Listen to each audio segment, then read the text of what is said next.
Hi, ik ben Jasper van 3 voor 12 en ik zit hier in Amsterdam met een band waar ik al jaren fan van ben. Album 4 komt eraan. Ik zit hier met Wolf Alice. Hallo, hallo.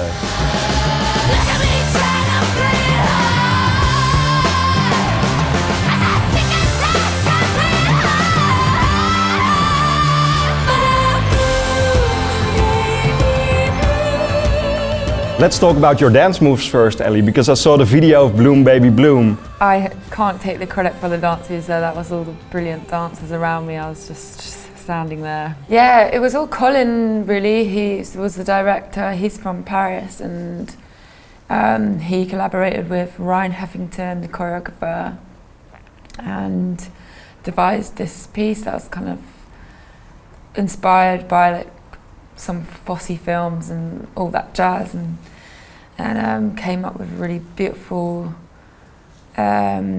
dance, which really felt like brought out the lyrics and just had fun with it, and it was a really special day, wasn't it? It was, yeah. It must be empowering to do a video clip for a great song like that as well, right? Yeah, I think like the song when we made it was written and recorded with like kind of the performance elements in mind, so it actually, yeah, for once kind of felt quite excited to do a video for it. Yeah. Is it any different now? Because I feel like the clearing is about getting 30 and older. Yeah, I think it is, yeah, about kind of taking stock of where you're at, and yeah, I feel like it does explore that in a little way, like Yeah, it's maybe like historically not like the most romantic era to explore, so you're almost like hesitant to label it as that, but also I'm really proud that we looked inward at this time, and we're very honest.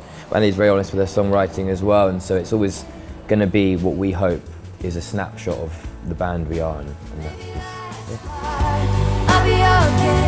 I feel kinda lucky right now, and I'm not ashamed to say I can be happy, I can be sad, I can be a bitch, but I am mad. I wanna settle down, or to fall in love. But sometimes I just want to walk. I love my life, I love my life.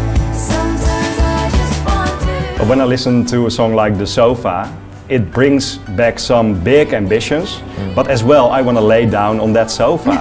So yeah, I think that's like the album in a nutshell really, and maybe even Wolf Alice as a whole, yeah.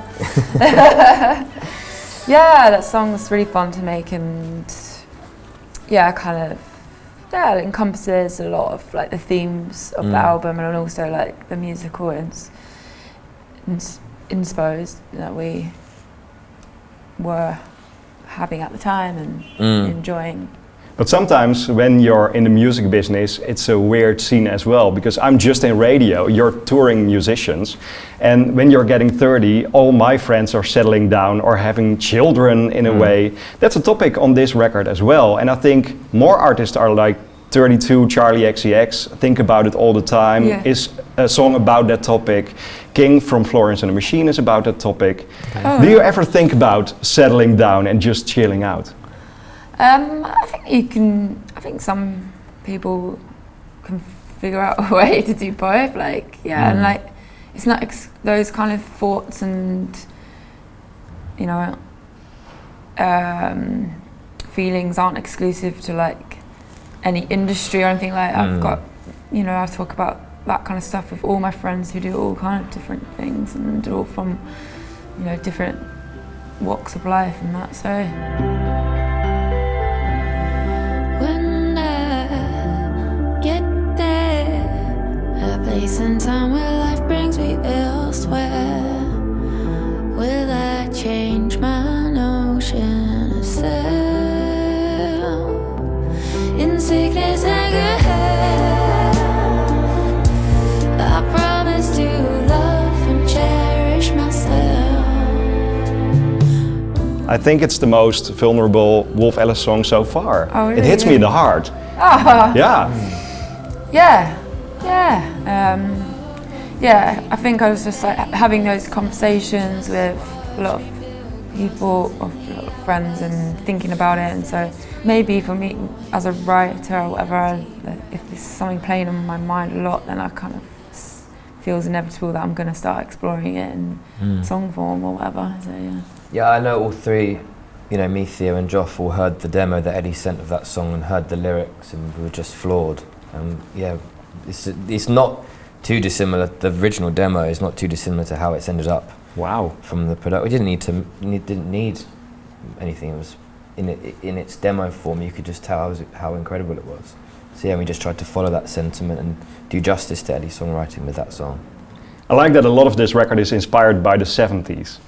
What part of the 70s did you wanted to have on this record and which especially not? Yeah, definitely. I think, we was kind of talking about how in the 70s, I think we were kind of, in the past, speaking for myself, I was like, there's pop music and then there's rock music, and pop music is like maybe on synths, and it's like you do it, like you have to be like a flamboyant performer, and rock music's like aggressive and it's distortion pedals and it's all like kind of, in the 70s I feel like pop music was played by rock bands, and there was a lot of music that was like upbeat and uplifting, but it was still perceived as rock music, you know, like you can be, and like being happy and cool was not two different things, like, and it's kind of when I realised that, I was like, oh, fun, I want to do that.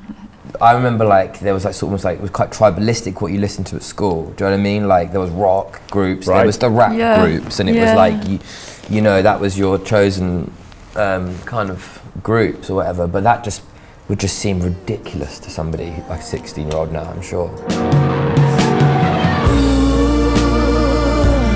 I must be a narcissist. God knows that I can't resist.